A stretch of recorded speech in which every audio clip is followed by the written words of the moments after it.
Hey, good morning, everyone, and welcome to UroNurse. We meet here every Saturday at 9 a.m. Central Time. If you're joining us live on YouTube, Facebook, or LinkedIn, welcome to the show. And if you're watching us on YouTube and you haven't just subscribed, what are you waiting for? Hey, if this is your first time watching us on UroNurse, be sure to check out our website at uronurse.com. This is the best place to go to learn more about the show. And if you want to watch our past episodes, all 57 of them, they're there for you to look at. Also, check out the new one, UroNurse Plus area, where you can listen to us in your car on the UroNurse podcast. Just go and sign up at any of your favorite podcasting shows. If you want to get our newsletter, go ahead, subscribe to our newsletter. If you're not getting it, just check out our website. You'll be able to find that there. And if you're watching live and you've got questions, put them in your comment box. No matter how you're watching, the comment box works on everything. So we got a great show this week. We have Marco Carlos, who's going to be speaking about PYLARIFY. So we're going to be talking about that. We're going to break this episode into two sections. The first episode is kind of the branded section. For those of you that are not live, the branded section will be not available on demand because of some restrictions by the company. And then we'll go into our off-label questions and answers, which will be on the show. So a little change from our normal format, but we got to work to work with everything. So let's go ahead and bring our experts in right now and say hi to everybody. Hello, everyone. How you doing? Good morning. Hello. Good morning. All right. So starting off the show, we normally do our introductions and favorite stories and stuff, and we're going to do all that good stuff. I'm going to kick it off with my introduction. For those of you that are new to the show, my name is Vic Sinise. I'm the host and producer of the show. I've been involved in urology for the past 40 years. I also decided, instead of just a favorite story, since we've been here for a while, how about an interesting fact? And I'm going to share an interesting fact about myself. May not know this, but I am a past president of the SUNA organization. 2014 to 2015, I was the boss. So that's an interesting fact about myself. Now, it's an interesting story, and maybe it's more of a question for those out in the audience. You can put it into the comment box. Since we're talking about imaging, do you share your images with the patients? In other words, do you take your patient out and show them their CAT scan, show them their KUB, whatever your particular thing is? In our practice, we do that very commonly. So we take the patients out and show them the pictures. Find it's really interesting for them. So maybe just let us know what you're doing in your particular practices. All right, let's go ahead and swing in Carrie So, who's from the company that's sponsoring the show today. Carrie, go ahead and introduce yourself. All right. Hi, everybody. I'm Carrie So. And as Vic said, I'm a rep with Lantheus Medical Imaging. That's how I got connected to Marco, and we're here today. I'd say an interesting fact about me is I have known Vic for about 15 years now, I think, because I originally met him when I was a rep with a different company. And it's just, I think it's very funny how time has brought us to this point. I think it's fascinating, but I love seeing what Vic has done and how he's created this whole new platform around education, which I know has just been a big passion of his forever. So I just think it's so crazy that we're here right now doing this, and it's awesome. I love it. I don't know about any interesting facts. So I live in the Chicago area in the suburbs, since I'm in Vic's area as well. I don't know. I've been a rep for many, many years. One crazy fact, because I'm a mother of 4 kids. I'm a rep. I was in the Peace Corps way, way, way back in the day. And I lived in West Africa. And I think it seems like a whole nother lifetime to me now. And when I tell people, they're kind of like, that don't know me, are like, what? That's insane. So yeah, again, it's the distant past now. So yeah. Yeah. Neat story. Neat fact. All right, John, go ahead and introduce yourself. Good morning, everyone. I am a private practice urologist in Gilbert, Arizona, who is paying it forward by sharing my experience in the business and clinical aspects of medicine to help everyone. And to that end, I created something called the Thriving Urology Practice Facebook group. We're currently close to 2,400 US-based urology practice folks collaborate to improve our practices, and it's all for free. An interesting fact, this, Vic, you just sprung this on me, and it's very, very coincidental. Interesting fact is that I do a lot of photography, and I'm in the office studio right now.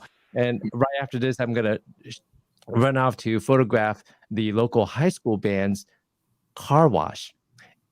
And I will share with you some of the images from last night. Let's see if I can share this. Maybe not. Anyway, I go and photograph Friday Night Lights at the high school, and I frequently share these photos with the folks. Let's see if I can transition into that. There we go. If you go to my Facebook page, my personal Facebook page, you can see some of the photos. These are from last night, and yeah, so that's what I do for fun. Interesting fact. Very cool. And the story I'll share very briefly is that this involves your local dentist.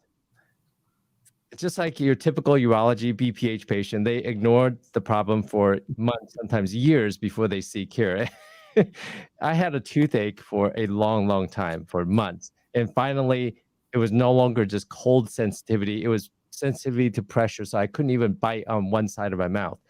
Finally went to the dentist 3 days ago, had it evaluated, and he said, you need a root canal. So I said, okay, well, get it done. And of course, unlike medical practices, they come right in with, here's your bill, estimated $2,250. So I said, you know what, I need this taken care of. Not only did he take care of my root canal in 75 minutes, that same session, same visit, he was able to replace the crown that same day with a machine that cost him over $100,000. So why am I telling you this story? I'm telling you because it is sometimes important to keep up with the technology. He was able to mill that crown using a camera, that takes a picture of my arch, my lower arch, and then that piece of machine using computer technology was able to create a perfectly fitting crown on my tooth. We're talking, he just put it on and no adjustment needed. Just cement it back on, 15 minutes, same day. It is sometimes important to keep up with technology, and today's topic, PYLARIFY, and my question to the presenters is it piflufolastat or piflufolastat? So adopt technology, keep up with the technology, keep up to date with what you do in urology and your everyday life. Back to you, Vic. Oh, that's a great story. Yeah, I kind of wonder what hurts worse sometimes now, dentistry or the bill. I had that same feeling with it. I was amazed how they could just mill that thing out from pictures. Yeah, so you know, it's truly amazing. I won't share another story, but I was happy to pay the bill because there's something. So even if you have tens of millions of dollars, there's one thing you cannot buy, and that is time. I value my time a lot. Yes. So I was happy to pay it. I was happy to get it taken care of and pain-free now. Yeah. Okay, I'm going to run through a couple of these questions here or some answers, I'm sorry, from the audiences that came in. Diane says, good morning from Seattle. Susie says, good morning from Centralia, Washington. Brandy's answering about the x-ray question I asked, the imaging studies. They don't usually show them. Susie says, we show patients their images as soon as possible. Good. Hey, Ron, welcome to the show. Often show the images. Yeah, I think that's kind of a good idea. Good morning, Elizabeth. And Nancy, where is Gilbert? Near Phoenix. Yep, it's near Phoenix.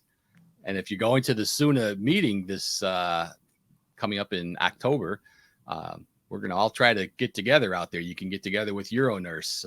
So in Gilbert. All right, let's go ahead and bring in our guest speaker. Marco, go ahead and tell us a little bit about yourself, and then if you have a favorite fact or story, go ahead and give us that. Yeah, right on. Well, thanks, Vic, and everybody for bringing me on. My name is Marco Carlos. I'm here at Urology of Austin, here in Austin, Texas. So the great city. Welcome to visit. It is hot, very, very hot. So just letting you know, but come on over. We can't wait for the cool weather to relieve us from the heat. Interesting fact, I've been here for the company for 18 years. I've been in urology for 18 years. An interesting fact is when I first started, I couldn't participate in our benefits And it was a funny thing because, the guy from the 401k is there and the other things. And he's like, all right, well, let's go through the requirements, have to be full-time employees, have to, authorized to work in the US, yada, yada. And then he gets to the, has to be 21 or over. And then the whole room laughs. And, he's like, well, what's going on?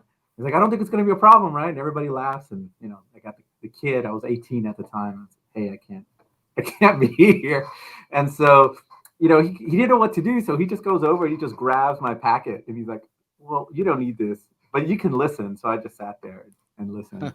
But they were really nice. They adjusted it to 18. And, there you go. But that was a pretty interesting fact. I guess I've been here for a very long time.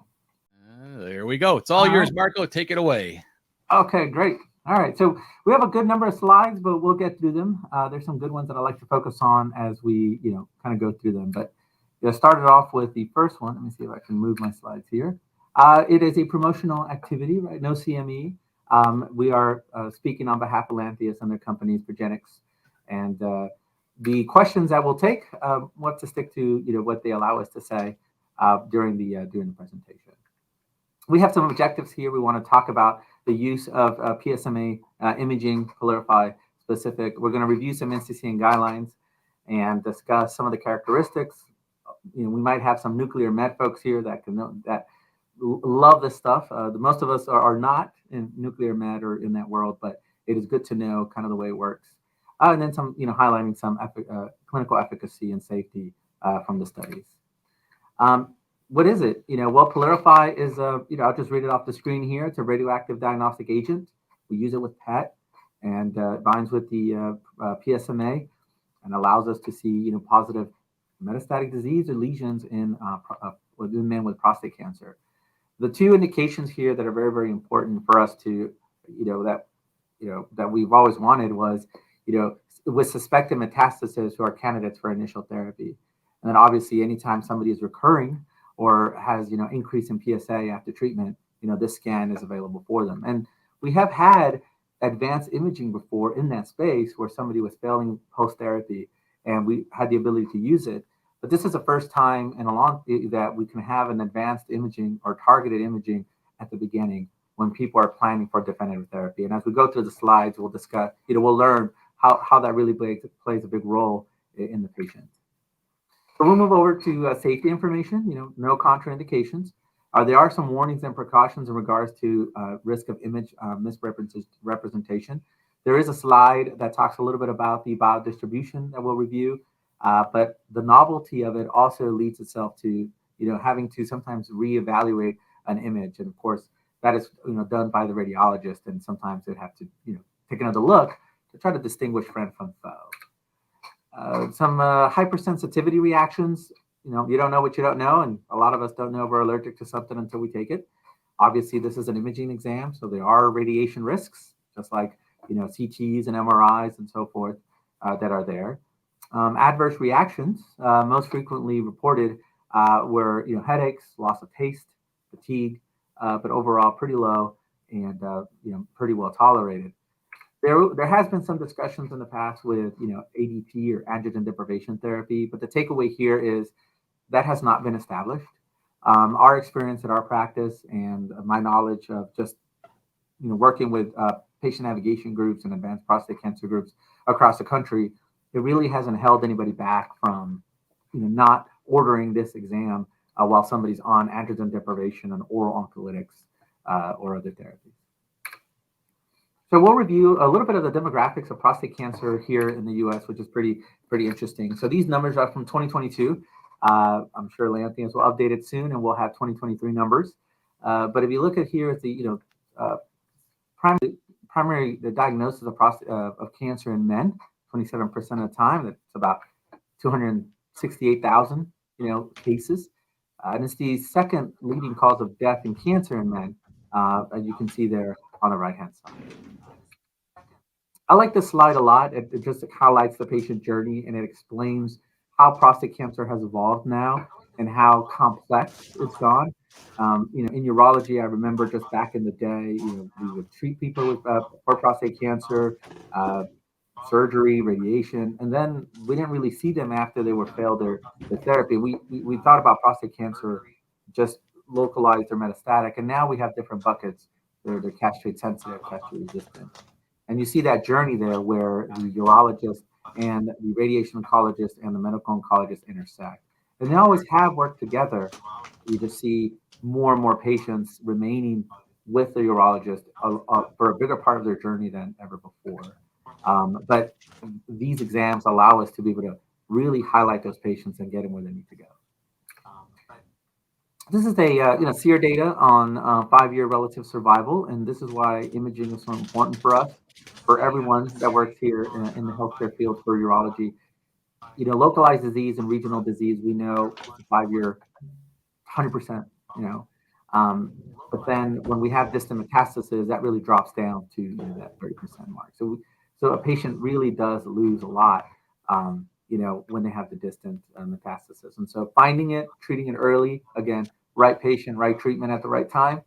And these, advanced imaging can allow us to really help with that. So we're going to talk a little bit more about, just PET. I think for the majority of my time in urology, and Vic, you might correlate this as well, is PET wasn't a big part of our world. Maybe some in kidney and bladder in more in the advanced stages, but just in prostate cancer, really wasn't much there. We had a next generation imaging with leuciclovine, and we started getting into the PET world, and now we're really there with PYLARIFY and some of these PSMA scans. So something for us to learn. We're all kind of learning. We've all learned how to order them, deal with the insurance aspect of it, but we understand the value that PET brings in regards to the visibility of seeing of the tumor, of the MET, and just having just better pictures. And we'll talk a little bit more about how it delivers better pictures. And Dr. Lin, you were mentioning how you love taking pictures, and obviously we all understand that a good picture, we could see a lot more.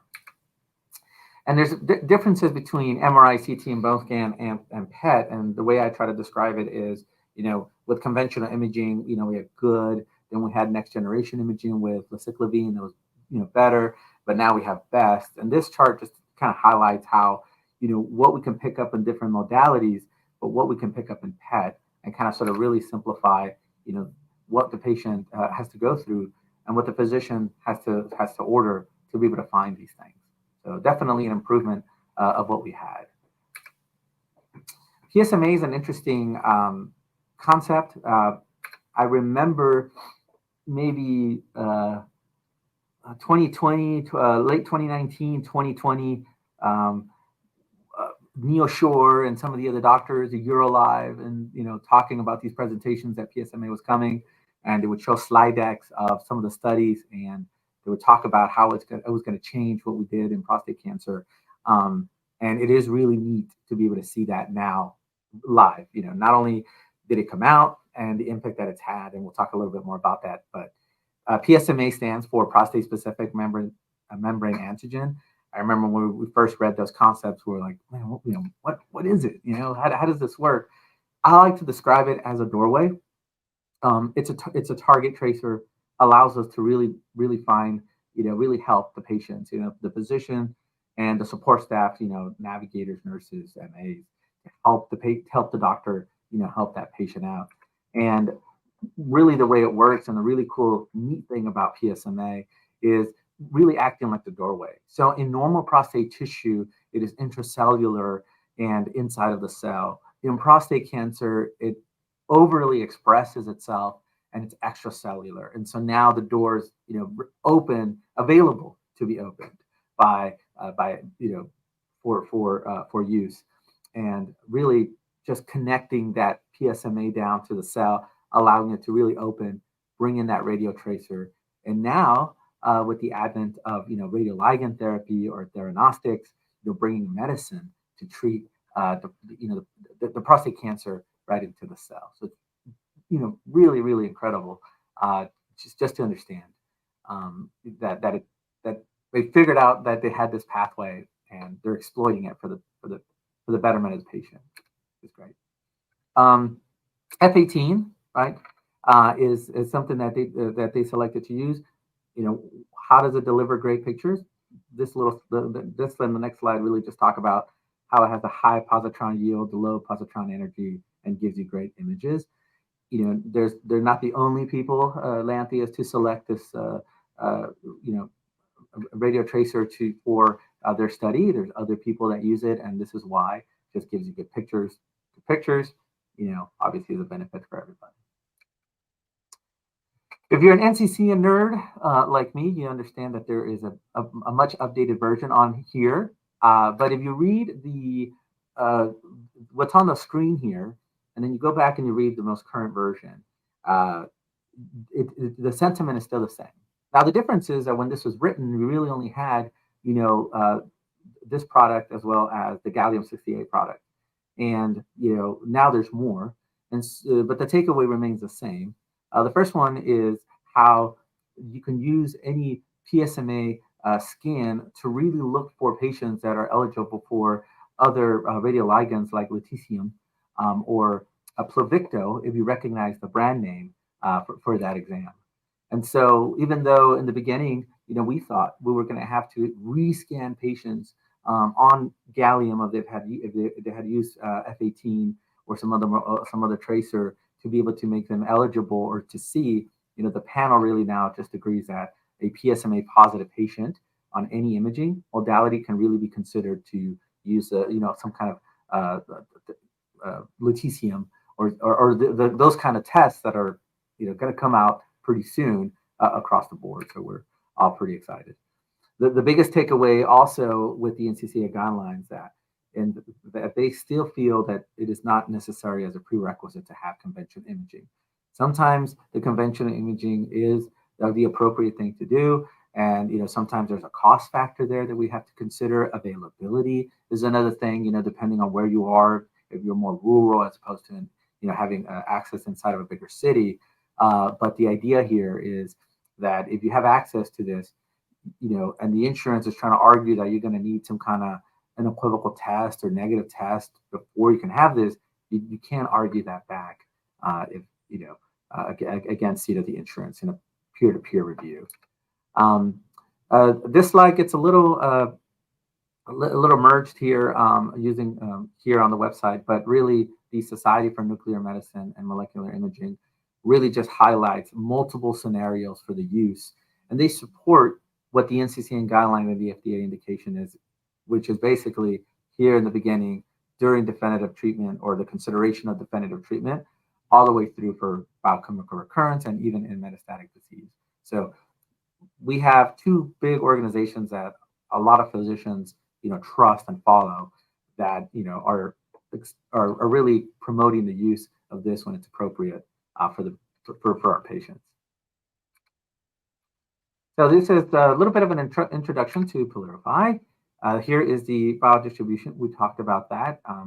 It kind of explains why in the beginning of the slide deck, when we talked about, you know, warnings and precautions, there was some risk for interpretation, and that's because, you know, the radiologists need to understand, you know, friend from foe. Sometimes it can be a little bit difficult, especially the novelty of the whole thing. But our experience here locally is, you know, as now that we've done probably hundreds of this over the last since it became available at the beginning of the year or last year, you know, it's gotten a lot better. We have less and less issues with, you know, trying to figure out exactly what's going on. If you're interested, this is the way we kind of get our tracer, right? From creation to transport down into where it delivers to the patient. So we'll jump into the studies a little bit, which is pretty cool. We have the patient journey again. Instead, this is more of a horizontal line than the roller coaster that we saw earlier. But you can see here from clinically localized disease all the way to what our last bucket is considered, you know, mCRPC or metastatic castration-resistant prostate cancer. And the three studies that are there with the two birds, Lantheus likes birds. So we have Condor and Osprey. You see, you know, Osprey in cohort A, which really gave us the ability to use it right there in the localized during, you know, deciding the physician to on definitive therapy. Condor under biochemical recurrence, and then Osprey B, cohort B, in metastatic disease. So let's jump into Osprey first. We have the two cohorts we just talked about, A, B. the idea here that they would, scan these people and then use histopathology as a standard of truth to prove that what the image that they saw was true, which was correct. And so we see here across the board, it gets highlighted here in the sensitivity, but across the board with specificity, positive predictive value and negative predictive value, performed really well compared to conventional imaging, and it was on par with the sensitivity here in regards with, again, being backed up in the pelvic nodes with histopathology. In a post hoc analysis, it achieves criteria across all lymph nodes, as you can see there. Again, they're being backed up by the histopathology and in pelvic lymph nodes for both, whether you have the disease or you don't have disease, based there on sensitivity or specificity. The cohort B in metastatic disease performs very well overall, bony mets, lymph node mets, and visceral disease, doing a great job for both, sensitivity, finding that disease and having the ability to treat it or do something earlier. I just like to repeat myself: right patient at the right time, the right treatment at the right time. This slide shows, a sub-analysis when compared to conventional imaging on whether or not they got upgraded or downgraded. And so you see there from going from M0 or no disease to being M1, down below having M1 being a little bit more specific to your right on whether, on the site, but also moving you over to the non-metastatic, so, it showed that maybe there was something there, in the repeat with PYLARIFY, it was a lot more specific, a lot more targeted. And so we were able to rule it out and then continue with, kind of creating a treatment plan for the patient. So there's a change in therapy here. And then we'll see that too when we move on to Condor. Here's a case study that just shows us and highlights the differences here. We have a patient's baseline in description on the left. If you notice, pre-PYLARIFY, plan was to undergo surgery with bilateral or probably pelvic lymph node dissection. There's a bone scan 4 weeks before PYLARIFY. Everything looks great. There is a post-op, post-PYLARIFY, scan. You see that on the right-hand side. And then you can see how it's upstaged to having nodal disease as well as bony mets in the image. And so the change here is we divert away from doing surgery, and the physician now chooses to go with androgen deprivation therapy and abiraterone acetate with prednisone. So now we move over to kind of that dual. So Condor had a very interesting concept when it was presented to the FDA to use something called CLR, or correct localization rate. The best way to describe this is they went to the FDA and said, hey, we're going to scan these people, and then we want to measure what we find up against standards of truth, and we want a one-for-one match. That's what we're looking for. If we saw something here, we want to find a different way to confirm that, and then give us, a CLR. And it's a little bit cut off there because of the way this projects, but the FDA agreed to an approvable threshold of 20%. So you guys can do it, but that's your threshold, is 20%. Here's a Condor design. You can see, how people were lined up to get PYLARIFY, and then if there's a lesion detected, there's your standard of truth using, histopathology, using conventional imaging or other imaging like MRI, CT to correlate the finding, as well as PSA response to, confirm that this was related to prostate cancer after treatment. It's interesting, the percent of patients who had PSMA avid lesions on radiology assessment, 69.3%, which is good. Also, when thinking about ahead in whether there'll be candidates at some point for diagnostic or radioligand, type the TCM type treatments with PSMA. So here's a Condor case study, which is interesting. I think we may have skipped the slide here. I'll go back. There's a little slide that's missing here just because of the way it works. But on the CLR, it really showed the PYLARIFY went way beyond that threshold, in all PSAs, going from low to high. And it also showed that you were able to detect metastatic disease and a lower PSA. So you can see that kind of in the background a little bit. But let's just kind of sort of translate that into a case study with Condor. 54-year-old male here. You can see the description. There's his surgical pathology. He has a negative fluciclovine PET CT. Oxymin is the brand name. So if you remember it by that name. Again, this was what we had before PSMA, and we used it and we loved it because obviously it was a lot better than conventional imaging. Good, better, best, right? So the plan with that negative scan PET with fluciclovine was for radiation therapy. So we get, here's our standard of truth again, that kind of correlates to the beginning of the study, histopathology, conventional or PSA response. Again, explaining how they got that CLR or correct localization rate. And here is, the results of basically a head-to-head using that advanced imaging, right? So now we're not comparing conventional imaging that we've had before, CT, MRI, bone scan. Now we're going kind of sort of PET to PET. It's the tracer that's making the difference here. And so you look at, PYLARIFY versus Oxium, so that people understand and remember that. You see several areas of activity there in the whole body compared, you don't see anything on the other, but it does pick it up with the PSMA PET CT. These are just some pictures, some transactional pictures. You can see the little perirectal node there, present with PYLARIFY, but not present with fluciclovine on the left. This is just another section, another of the nodes that we found, as you can see here, and going to get treated. The change in management was to proceed with APT. So this plays a big role in really looking for the right treatment for that patient to make the best impact possible. And having those better images is allowing our physicians, our radiation oncologist, our urologist, or our oncologist to really make things that really impact the patient long term. Again, we just have better imaging, better availability. There was a big thing on a secondary endpoint that they saw on Condor was a change in patient management.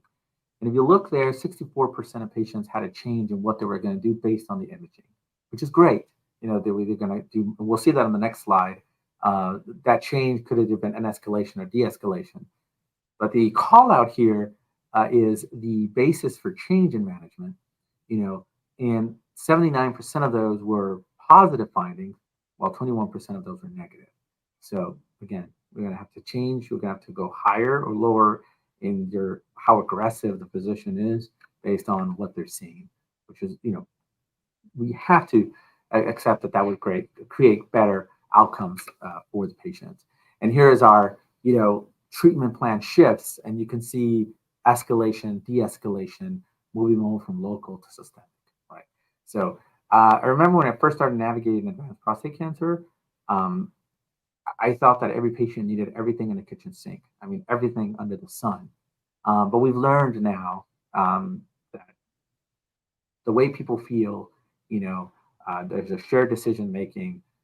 There are side effects to consider, quality of life to consider, and having imaging that allows the physician and us to help the patient make those decisions that are better for him. So, just treating advanced prostate cancer has really helped us kind of sort of learn a lot on how to really have all the considerations for the patient as we move forward in a bigger way.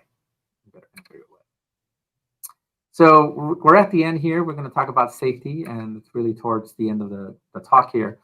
Again, pretty well tolerated. Here are your most common adverse reactions if a patient asked. Obviously here again, headache, loss of taste, fatigue, one of the most common. We talked about misinterpretation. We talked about the biodistribution, right, of PYLARIFY. Lantheus offers an AI that can assist the radiologist and the physicians to try to figure out friend from foe. So if you are a radiologist or work in a radiology center and you're interested in something like this, just talk to your local rep, and they can help you figure out what that software, how to get that software in there, and help you, kind of get over the novelty of this exam if it's, if it's still very, very, very new to you. In summary, we learned a couple different things. The takeaway here is we have better imaging, and not only do we can endorse it anecdotally, in our individual clinics, but we can also have the endorsement of our, NCCN guidelines, the SNMMI that tells us, hey, we should use it in the appropriate scenarios. The clinical studies allow us to make arguments when the insurance is kind of sort of giving us a hard time. I'm sure everybody on the broadcast has stories of payers flying right through and other payers giving us a hard time and not getting the patient what they need. They're having us to jump through hoops. The takeaway there is that you do have data that you can rely on, both using the clinical studies and the guidelines to argue. And, if there's any the other physicians or providers on the call, we all know that the chances of the peer-to-peer, somebody saying no, are slim. Most of the time they say yes, but, we always appreciate when the provider is, willing to jump through that hoop for the patient, to get that official yes, on that peer-to-peer. Hey, that was really great. Appreciate your presentation. At this point, if you have any questions for Marco, please put them into the comments section. I'll be bringing those up. Again, for those of you that won't be able to see the slides because they're going to be removed on demand. A couple of points. So I'd like to ask, where do you see this being used in your practice? So patients diagnosed with prostate cancer, when does the PYLARIFY PET scan come into the treatment? So we use it based on the FDA indications right there.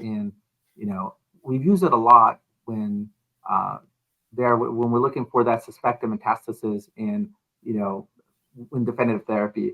Our radiation oncologists here locally in our practice have really gotten used to it when they're doing their planning for radiation, and it has made a difference in some instances where a PSMA was ordered and the patient came back and actually had oligometastatic disease, and so that changed the plan completely.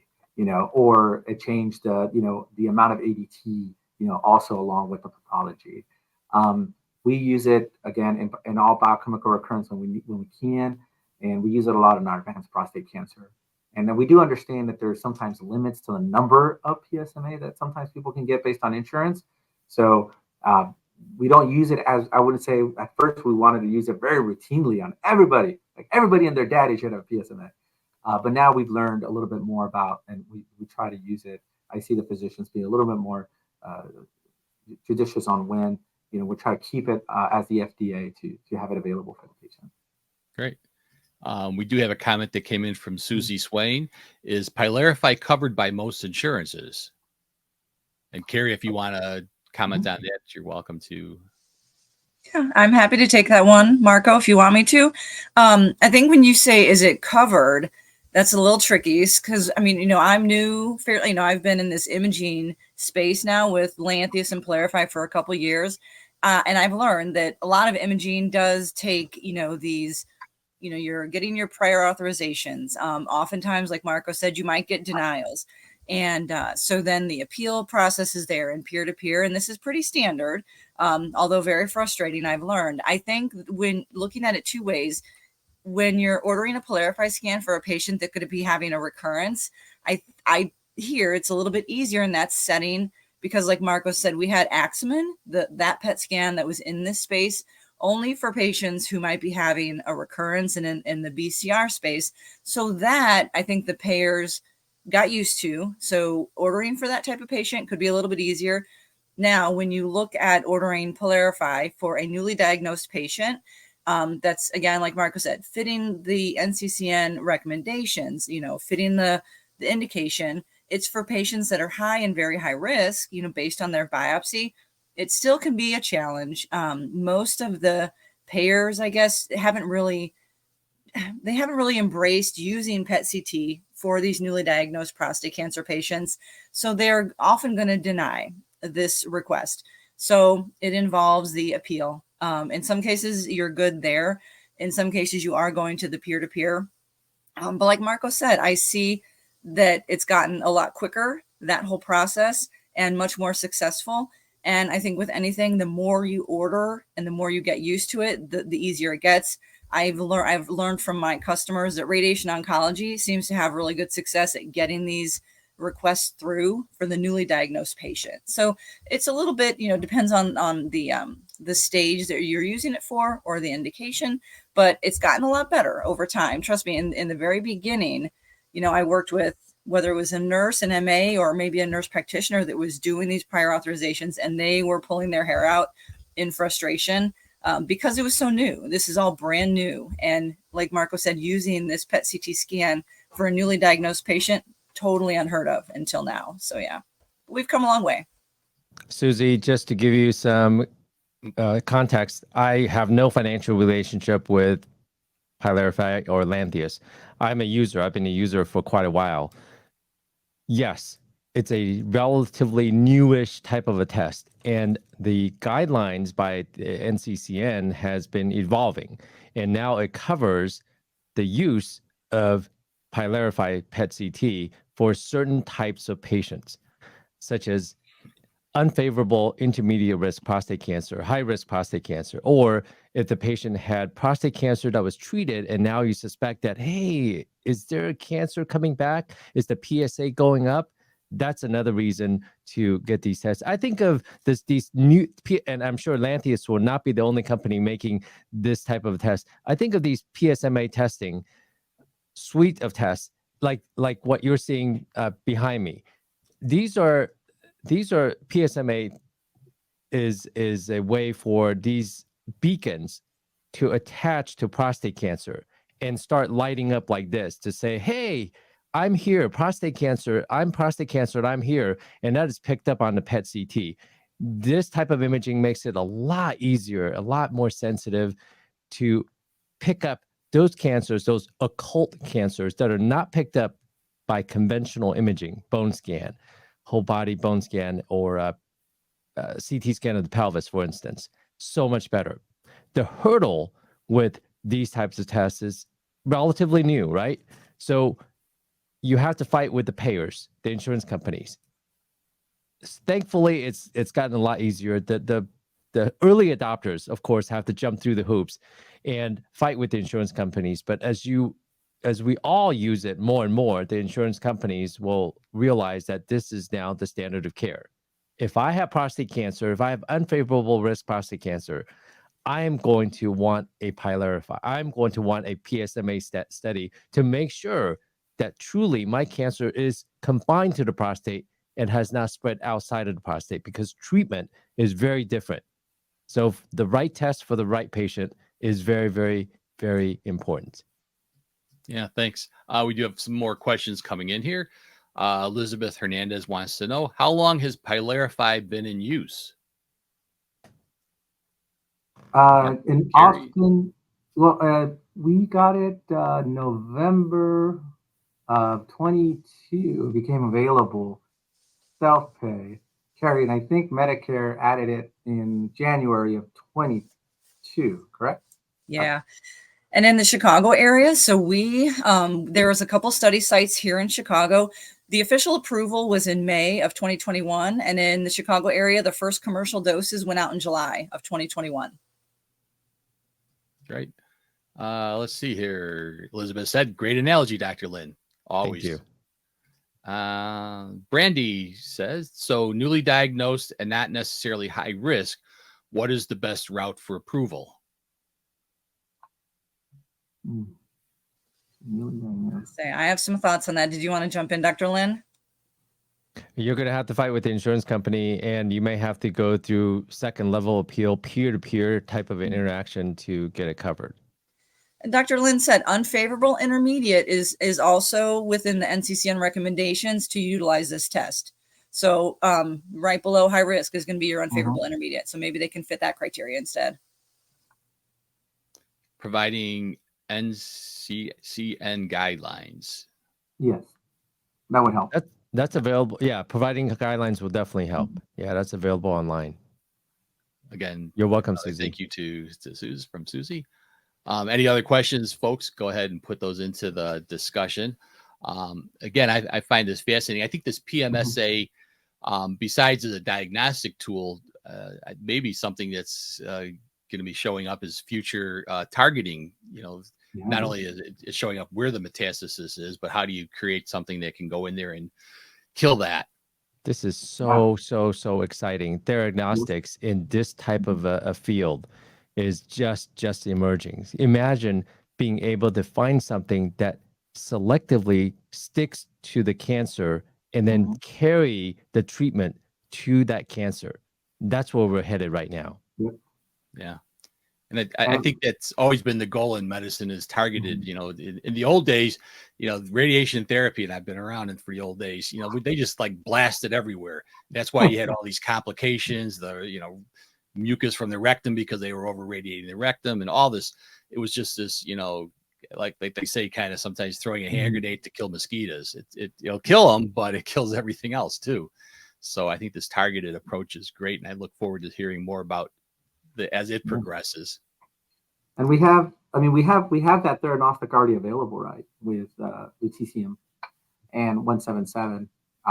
Brand name's Pluvicto. And there's another one coming out soon. So just like Dr. Lin said, just to have them, Dr. Lin, do you remember those years ago when they were doing those, Uro live sessions, I think, or Onco live sessions with the PSMA, and they were it was almost just like a plot graph of these tracers. It's all fuzzy. All fuzzy. And now we kind of understand the way it works now. And to have not only the imaging, but also the treatment portion of it, it's really super exciting. The ability to detect tiny little metastatic tumors is really just amazing. Right. We've seen an increase in our oligomets. I don't know, Dr. Lin, if you've seen that too since PYLARIFY in our radiation center. Just now that it's there, we had to really wrap our brain around it and say we need to do a better job of treating this disease, because it was probably always there, it just was invisible. Correct. So that's been something that's been probably the single biggest change in the last 12 months, or since we really got PYLARIFY or PSMA in general to be used in the practice, has been an increase of oligomets. So Marco, do you work in an imaging center, or are you part of a urology practice that has this type of technology? No, I work at a private urology practice, and we have the imaging available through our, local, imaging company. Okay. Yeah. Same with me. We use it, but we have our radiation center, and so we just tend to work really close with them. Got it. Great. If you have any other questions, folks, now's your chance to put those through. Otherwise, I think we're getting towards the end of the show. Marco, I really appreciate all your insight into this. Again, I think that this is kind of a fascinating new area. That's why when I met with Carrie, I said, hey, this is something we got to get on UroNurse. I want to find out. I always like to find out about what's new and exciting. And this is definitely qualifies for that. I think that it's good to stay on the kind of the top of your game, even if you're getting out of the game eventually. It's always good to kind of stay on the top of your game. It's important to educate yourself into what these options are. And not only for, like, as we said, for treatments, but who don't you treat? If somebody's got metastatic disease, do you really want to go trying to put them through something that's not going to cure them? So I think it's always important I think the more options you have for patients, the more information that you can share, the better. So, I've been using PYLARIFY for quite longer than since November, because I remember. So the way I learned about PYLARIFY, and I was fascinated by the spelling, or how do you pronounce piflufolastat? Is it piflufolastat or is it piflufolastat? As an immigrant, I'm just fixated on correct grammar and spelling pronunciation. So I struggle with the English language. How I learned about PYLARIFY was I was attending a meeting about prostate cancer, and Bella Dennis, he's a former attending of mine, was there, and he said, oh, you got to check this out. And that's how I learned about PYLARIFY. I interviewed a couple of your Lanthea staff, Beth Lakey.